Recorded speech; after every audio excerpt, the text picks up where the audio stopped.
জুলাই পদযাত্রা চতুর্থ দিনের কার্যক্রম চলছে ফেনীতে।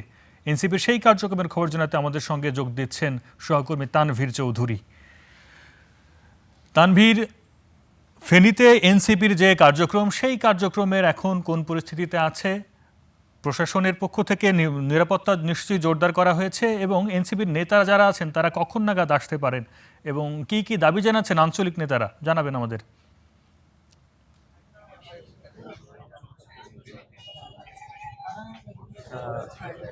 ধন্যবাদ আরিফ। আমরা দেখেছি এনসিপির যে জুলাই পদযাত্রা, সেটি আসলে এখানে যে জুলাই গণ অভ্যুত্থানে যে শহীদ হয়েছিল সেই শহীদদের কবর জিয়ারতের মধ্য দিয়ে এখানে আনুষ্ঠানিকভাবে শুরু হয়েছে।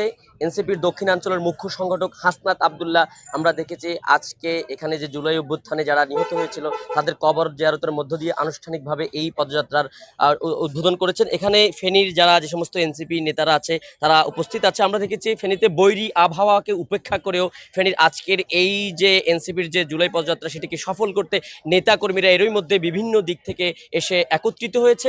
আমরা এখনো পর্যন্ত যে তথ্য আমাদের কাছে আছে, খুব অল্প সময়ের মধ্যে এখানে এনসিপির যিনি মুখ্য সংগঠক হাসনাত আবদুল্লাহ এমপি তিনি এখানে এসে উপস্থিত হবেন। আমরা ফেনীর এনসিপি নেতা তাজিমের সাথে একটু কথা বলবো। আসলে এই জুলাই পদযাত্রার মাধ্যমে আসলে আপনাদের দাবিটা কি থাকবে?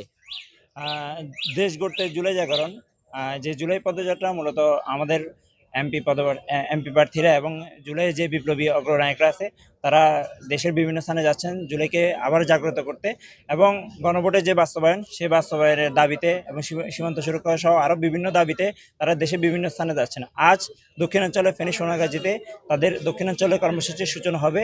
আমরা এই জন্য উচ্ছ্বাসিত এবং আমরা আশা করি এই কর্মসূচি সফলভাবে সমাপ্ত। আমরা আরেকজনের সাথে কথা বলবো। আসলে ফারুক, কবে নাগাদ এখানে আপনাদের নেতারা এসে উপস্থিত হবেন? দীর্ঘক্ষণ পর্যন্ত বৃষ্টিকে উপেক্ষা করে এখানে মানুষ অপেক্ষা করছে। আমরা জানি যে প্রথমে হচ্ছে যে ওনারা ফুলগাজীতে হচ্ছে শহীদ শ্রাবণের কবর জিয়ারত করতে গিয়েছিলেন, এবং এরপরে হচ্ছে যে এখানে আমাদের আরেকজন শহীদের কবর জিয়ারত করতে গেছেন। এর মধ্যে আমাদের সর্বোচ্চ আধা ঘন্টার মধ্যেই হচ্ছে আমাদের নেতারা এসে উপস্থিত হবেন, আমাদের প্রোগ্রাম এখান থেকে শুরু হবে।